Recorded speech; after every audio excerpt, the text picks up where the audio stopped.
दोस्तों नमस्कार। आज मैं बात करने वाला हूँ गोदी मीडिया पे। ये इतने बेशर्म और बेहया बगैरत इतने ज़्यादा गिर चुके हैं सरकार के चरणों में। ऐसे ज़बान से इतनी लंबी 4-4 अंगुल की ज़बान लगाकर सरकार के तलवे चाट रहे हैं। इतने बदतर ये हो चुके हैं कि इनको कुछ शर्म हया और इनको पता भी नहीं है कि मेरा क्या काम है, मुझे सरकार से किस तरीके से सवाल पूछने चाहिए, विपक्ष के साथ किस तरीके से सवाल पूछने चाहिए।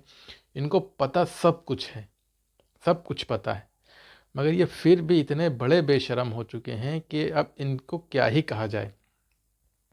अब अमीश देवगन को तो अभी सुन ही रहे होंगे, उनकी डिबेट जो अभी हुई है।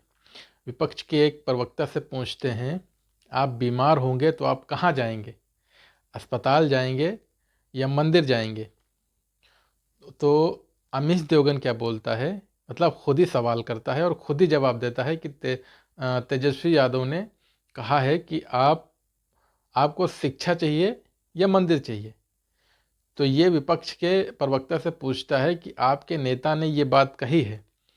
तो विपक्ष का प्रवक्ता जब बोलता है कि हमारे नेता ने ये बात नहीं कही है, तो आप ये बताइए कि आप बीमार होंगे तो कहाँ जाएंगे, मंदिर जाएंगे या हॉस्पिटल जाएंगे? तो ये दलाल राम मंदिर की जगह अस्पताल होना चाहिए था। तेजस्वी यादव ने ये नहीं कहा। फिर क्या कहा उन्होंने? तेजस्वी यादव ने ये कि कहा राम मंदिर जाओगे या अस्पताल तेजस्वी जाओगे? यादव ने ये कहा कि मंदिर। अगर राम मंदिर जाएंगे तो अस्पताल जाने की जरूरत ही नहीं पड़ेगी भाई। तेजस्वी यादव ने ये नहीं कहा, आप गलत कोट कर रहे हैं। तेजस्वी इंसान बोलता है कि अब आप मंदिर अगर जाओगे तो आपको हॉस्पिटल जाने की ज़रूरत नहीं पड़ेगी। अभी 2020 का मामला है, जब इसको कोरोना हुआ था। ये आप इसका ट्वीट देखो और फिर इसके हिपोक्रेसी और इसकी जो अंदर एक दलाली इसकी रगों में, इसकी गर्दन तक उतर चुकी है, फिर वो देखो। ये इतने बड़े दलाल लोग हैं कि ये सरकार से एक भी ढंग का सवाल नहीं पूछते हैं। जब कभी भी इनका आमना सामना होता है या इंटरव्यू करते हैं तो वो पूछते हैं कि आप टॉनिक कौन सी लेते हैं। उनसे ये नहीं पूछते कि आपने 2 करोड़ रोज़गार देने की बात कही थी, उसका क्या हुआ?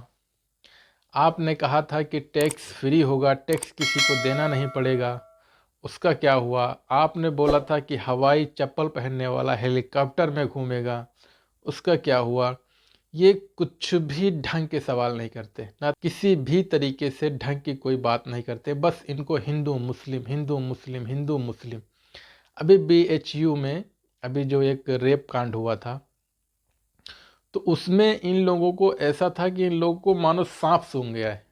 और सांप नहीं आता जो, जिसको जहर होता है ज़्यादा, तो ऐसा लग रहा था कि इन लोगों को सांप सूंघ गया है। 1 इंच, एक चूं तक ना किसी ने डिबेट की, ना किसी ने हल्ला बोला, ना किसी ने ब्लैक एंड वाइट किया, ना किसी ने आर पार किया, ना किसी ने ये किया, ना किसी ने समंदर पे, कुछ भी नहीं किया। सांप सूंघ गया इन लोगों को। डिबेट किस पे कर रहे हैं? सचिन, वो जो लप्पू सा सचिन है, तो डिबेट उस पे कर रहे हैं कि सचिन की बीबी प्रेग्नेंट हो गई है। सचिन की बीबी प्रेग्नेंट है और वो सचिन बाप बनने वाले हैं। ये एक इंटरनेशनल मुद्दा है। आप इनका मानसिकता इनकी देखिए कि खबर कौन सी दिखानी चाहिए जनता को और दिखा कौन सी रहे। ये इतने बड़े चापलूस और दलाल हैं। इनके इनकी यहाँ गर्दन तक इनके पैसा भरा हुआ है, गर्दन तक। इनके जब सरकार इनको खाते चेक करने चाहिए इनके, कि कितना कितना पैसा तुम्हारा कहाँ कहाँ से आता है, तब इनके होश ठिकाने आएंगे। एक वो बैठा हुआ है अमीश देवगन, वो इतना बड़ा फ्रॉड इंसान है। वो आए दिन इतना ज़्यादा चाटुकारिता में गिर जाता है कि उसको खबर ही नहीं रहती कि हम एक एंकर हैं या बीजेपी के प्रवक्ता हैं। उसको तो खबर ही नहीं रहती। उसको तो आप कोई अगर नया आदमी देखेगा तो उसको ये लगेगा कि ये तो बीजेपी का प्रवक्ता है, ये तो एंकर हो ही नहीं सकता जिस तरीके से ये बातें कर रहा है। और उससे बड़े बड़े भी हैं, उससे बहुत बड़े बड़े हैं। एक है सुधीर चौधरी। सुधीर चौधरी तो इस लेवल का चाटुकार है कि उस लेवल पे, मतलब चाटुकारिता की एक पराकाष्ठा होती है, तो वो उसको भी पार कर चुका है। आप ये देखिए कि मतलब अगर सरकार कोई कानून लाएगी तो वो उसके फ़ायदे बताने लगेगा, तुरंत उसके फ़ायदे बताने। अच्छा, सरकार को भी उसको नहीं पता होता है कि यार ये कानून में इतने ज़्यादा फ़ायदे होते हैं। और फिर जब उसका कानून का विरोध होगा, उस कानून का जब विरोध होगा और जनता जब सड़कों पे आएगी, सरकार का विरोध करेगी, कानून का विरोध करेगी और कहेगी ये कानून अच्छा नहीं, और सरकार जब बैक फुट पे आएगी, सरकार वो कानून वापस लेगी या बोलेगी अभी हम इसको अप्लाइमेंट नहीं करेंगे, बाद में देखेंगे, उसको ठंडे बस्ते में जब वो कानून डाल देती है, तो ये लोग क्या करते हैं, फिर उस कानून का मास्टर स्ट्रोक बना देते हैं। मतलब ये देखो, नरेंद्र मोदी जी ने, हमारे प्रधानमंत्री जी ने उनको फ़ायदा दिया है, कानून अभी लागू नहीं किया, इम्प्लीमेंट नहीं किया और बहुत अच्छा काम कर रहे हैं, ये कर रहे। अरे भाई, ऐसा कानून लाते ही क्यों हो जिससे न तो जनता का भला होता है, न तो समाज का भला होता है। आप CAA, सिटीजन अमेंडमेंट एक्ट लेके आए, मुसलमान रोड पे आ गए, उनको अभी तक 4-5 साल हो गए, उसका कोई आता पता नहीं। अभी चुनाव आने वाला है तो फिर पता चला है कि उसका भी कोई ड्राफ्ट बनने वाला है। किसानों का बिल लेके आए, आप किसान रोड पे आ गए, उस पे आप कम से कम उस पे आप अड़े रहे कि नहीं ये कानून सही है। 2-3 महीने आपके मंत्री अड़े रहे, किसानों को खलिस्तानी, पाकिस्तानी, आतंकवादी, हरामखोर, ना जाने क्या क्या हमारे किसानों को बोला, और कम से कम रोड पे 700 से ज़्यादा किसान मर गए। इतनी ठंड में वो प्रोटेस्ट करते करते, आंदोलन करते करते मर गए। लास्ट में आपने क्या कहा कि हमसे बहुत बड़ी गलती हो गई और हम शायद समझा नहीं पाए, हम ये कानून वापस लेते। वापस ले लिया आपने, तो इससे फ़ायदा क्या हुआ? किसी का नुकसान किसका हो गया? जो जो तो मर गए वो तो बेचारे तो मर गए ना। आप पहले ही वापस कर लेते, जबकि जनता बोल रही थी कि ये कानून काले कानून है, ये किसानों की ज़मीन छीनने के कानून है, ये अच्छे कानून नहीं है, ये MSP के काबिल कानून नहीं है। मगर उस पर आप कभी ध्यान नहीं दे रहे थे, बस आपको ये लग रहा था कि हम सत्ता में आ गए और हम जो करेंगे वही सही है। तो ऐसा तो बिल्कुल भी नहीं होता डेमोक्रेसी में। और एक कानून और आप लेके आए थे, ऐसे बहुत से कानून आप लेके आए थे। अभी आप देखो झारखंड में, आप क्या नाम है उसका, छत्तीसगढ़ में आप जीते, आपने वादा किया था कि आदिवासियों के जल जंगल को कोई नुकसान नहीं पहुंचाएगा। मोदी जी ने खुद कहा था भाषण में। अभी सुनने में आ रहा है कि वहाँ कम से कम 2 से 2.5 लाख पेड़ काटने का ऑर्डर दिया हुआ है, कोयला खदान के लिए हटाने को। तो ये कहाँ तक सही है? आप कहते कुछ और हो, करते कुछ और हो, समझाते कुछ और हो, तो ये तो बिल्कुल भी गलत है, ऐसा बिल्कुल भी नहीं करना चाहिए। और ये काम तो पत्रकारों का होता है, एंकर का होता है, मीडिया का होता है, मगर मीडिया तो बिकी हुई है। मीडिया तो कोई सवाल ही नहीं पूछती है। वो ये नहीं पूछेगी कि आपने चुनाव में ये वादा किया था, तो इस वादे का क्या हुआ, आप ये वादा पूरा करेंगे कि नहीं करेंगे। कोई मतलब नहीं उससे, उसको बस हिंदू मुस्लिम सिख ईसाई दलित आदिवासी, फिर हिंदू फिर मुस्लिम, मंदिर मस्जिद, सिर्फ और सिर्फ यही है।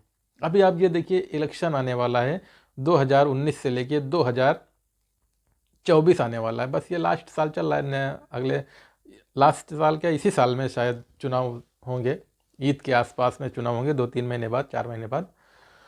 तब से लेके अब तक गोदी मीडिया ने कोई भी बेरोजगारी पे डिबेट आप उठा के देख लीजिए, एक भी डिबेट आपको नहीं मिलेगी। मिलेगी भी तो ना के बराबर, और मिलेगी भी तो वो ये विपक्ष के जो प्रवक्ता होंगे, ये गोदी मीडिया उनसे ही सवाल करेगी, जब वो कहेंगे कि आपने नौकरी देने का वादा किया था, उस नौकरी का क्या हुआ, तो ये लोग कहेंगे कि आपकी सरकार में कितनी नौकरियां मिली। और जबकि कांग्रेस की सरकार में जो नौकरियां मिली थी, जो रिटायर हुए हैं, और जो ये ट्विटर पर बैठ के या इधर उधर बैठ के कमेंट करते हैं अंधभक्त, इनके जो बाप का पेंशन आता है, तो उससे वो लोग घर का खाना खर्चा खाते हैं और फिर कांग्रेस को ही गाली बकते हैं। आप समझ रहे हैं ना इन लोगों की मानसिकता। मगर अब इनको क्या बोल सकते हैं आप, इनको बस ये है कि इनको देख के आप तरस खा सकते हैं, इनको दुआएं दे सकते हैं, बाकी इनसे आप लड़ाई झगड़ा, हाथ पैर का लड़ाई झगड़ा तो नहीं कर सकते, क्योंकि इन लड़ाई झगड़ा करने से कोई फ़ायदा भी नहीं है। ये अंधभक्त हैं, इनको कुछ पता भी नहीं होता है क्या करना है क्या नहीं करना है। बस ये है कि इनको जो व्हाट्सएप पे भेज दिया जाता है, तो वो व्हाट्सएप पे बस फॉरवर्ड करते रहते हैं, कभी इधर कभी उधर, कभी ये कभी वो, मुग़ल यहाँ आए थे, मुग़ल हमारा लूट के लेके चले गए, मुग़ल फलाना कर दिया, धमाका कर दिया, बस इनको यही लगा रहता है। बाकी उनको कुछ आता जाता कुछ भी नहीं है। रूबिका लियाकत मोदी जी से पूछते हैं, आप टॉनिक कौन सा लेते हैं, आप थकते क्यों नहीं हैं? फिर पूछते हैं, आप बटुआ रखते हैं जेब में, बटुआ जिसमें पर्स पैसा रखते हैं? ये सवाल है, देश के इतने महान बड़े सवाल कि अगर ये रूबिका लियाकत जी सवाल नहीं पूछती तो हमारा देश विश्व गुरु बनने से रुक जाता। समझ रहे हैं ना आप? इस लेवल की हमारे देश की पत्रकारिता आ गई है। पत्रकारिता बच्ची कहाँ है? रूबिका लियाकत हो, सुधीर चौधरी हो, अमीश देवगन हो या अमन चोपड़ा हो। अमन चोपड़ा तो एक नंबर का घटिया आदमी है, और और भी बहुत से हैं, अर्नब गोस्वामी हो, ये सब के सब इतने बड़े चाटुकार हैं कि जो चाटुकार एक होते हैं, जब 100 चाटुकार मरते हैं तब एक चाटुकार पैदा होते, तो ये वो वाले हैं। समझ रहे हैं ना आप लोग? ये वो वाले हैं। अब हीरो अक्षय कुमार इंटरव्यू करते हैं, पत्रकारिता करते हैं, जब पत्रकार हैं वो प्रवक्ता बने हुए हैं बीजेपी के। तो अभी 2024 आने वाला है, अभी देखिए धीरे धीरे होता क्या है। कोई धमकी देता है कि हम राम मंदिर को उड़ा देंगे, योगी आदित्यनाथ हमारे जो सीएम है उनको उड़ा देंगे मुसलमान की जीमेल आईडी बना के, और जब छानबीन होती है पता चलता है कौन है इसके पीछे, तो पता चलता है कि एक कोई क्या नाम है, हिंदू, दोनों हिंदू समाज से आते हैं, एक कोई मिश्रा है और एक कोई सिंह नाम के। तो ये बेरोजगारी का आलम है। आप ये देखिए कि किसी तरीके से ये लोग चाहते हैं कि हिंदू मुस्लिम का झगड़ा हो, वोटों का ध्रुवीकरण हो और हम आसानी से जीत जाएं, ताकि हमने जो वादे किए थे, जो मुद्दे उठाए थे इससे पहले चुनाव में, वो जनता हमसे वापस न पूछे और हम आसानी से बिल्कुल ध्रुवीकरण करके जीत जाएं। मगर अब ऐसा होने वाला नहीं है। 2024 आ गया है, तो अब जनता जाग चुकी है। अभी एक कांग्रेस पार्टी का जो राहुल गांधी हैं, तो अभी वो भारत जोड़ो न्याय यात्रा लेके निकल रहे हैं। वो शुरुआत करेंगे मणिपुर से शुरुआत करेंगे और उसका एंड होगा शायद मुंबई में। तो उससे भी बहुत बहुत बड़ा असर पड़ेगा। उससे पहले भी जब भारत जोड़ो यात्रा उन्होंने शुरू किया था तो हिमाचल प्रदेश में उनकी जीत हुई थी, और भी एक दो राज्य में जीत हुई थी। तो अभी उससे भी बहुत ज़्यादा फर्क पड़ने वाला है। तो अभी ये गोदी मीडिया को तो समझ लो अभी डबल झटका लगने वाला है 2024 में। अगर ये भारत जोड़ो न्याय यात्रा अगर ये सफल होती है तो फिर कांग्रेस तो लाजिम में वो तो जीतेगी, और जब जीतेगी और वो सत्ता में आएगी तो फिर लाजिम में तो इन लोगों का हुक्का पानी तो बंद ही करना पड़ेगा उसको लाजिम। क्योंकि जिस तरीके से इन लोगों ने कांग्रेस को परेशान किया, उसको हर तरीके से उसको समझ लो परेशान किया है। कोई सी भी डिबेट में बैठते हैं ये लोग तो कांग्रेस का उसका बीजेपी का कहने का तो एक प्रवक्ता होता है, मगर वहाँ पे एक प्रवक्ता नहीं होता है। बीजेपी की वहाँ मिनिमम 3 प्रवक्ता होते हैं। एक तो प्रवक्ता उसका ऑफिशियल होता है जो होता है, सेकंड नंबर पे जो पत्रकार जो एंकर बैठा हुआ था वो भी उसका अघोषित प्रवक्ता होता है, मतलब बैक साइड का। कुछ भी अगर विपक्ष का प्रवक्ता उससे कुछ पूछता है कि आपने ऐसा ऐसा बोला था और ये आप हमारे जो प्रधानमंत्री वो तो अप्लाईमेंट नहीं करते हैं, वो तो साफ कह के निकल जाते हैं कि हमने तो ऐसा कहा ही नहीं है। तो जवाब बीजेपी के प्रवक्ता को देना चाहिए, मगर जवाब पत्रकार देते हैं। सकते हैं। आज की वीडियो में इतना ही, मिलेंगे आपको हम अगली वीडियो में। तब तक कि आप हमारा चैनल सब्सक्राइब करिए, लाइक करिए, हमें सपोर्ट करिए।